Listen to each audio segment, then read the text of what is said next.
और संसार में जो व्यक्ति निर्भीक और निडर होता है वही व्यक्ति सत्य और न्याय के मार्ग पर चल सकता है। और सत्य न्याय और मार्ग पर जो व्यक्ति चलेगा वही धर्म को धारण करेगा, और जो धर्म को धारण करेगा वही ईश्वर का भक्त कहलाएगा, और उसी की ईश्वर मोक्ष में जाने का रास्ता प्रशस्त करेगा।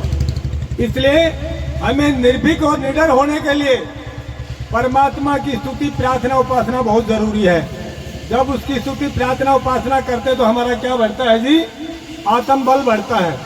आत्मबल बढ़ता है तो हमारे अंदर निर्भीकता निडरता आती है, और निर्भीक व्यक्ति ही सत्य बोल सकता है। क्यों जी? शास्त्री जी, कायर और कमजोर सत्य नहीं बोल सकता, क्यों? तो डर जाएगा।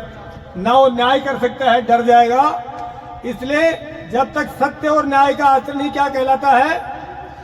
सत्य और न्याय का जो आचरण करता है उसी का प्रारूप क्या कहलाता है? धर्म कहलाता है। और धर्म हमें किससे जोड़ता है?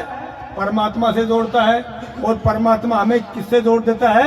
मोक्ष से जोड़ देता है, सुख से जोड़ देता है।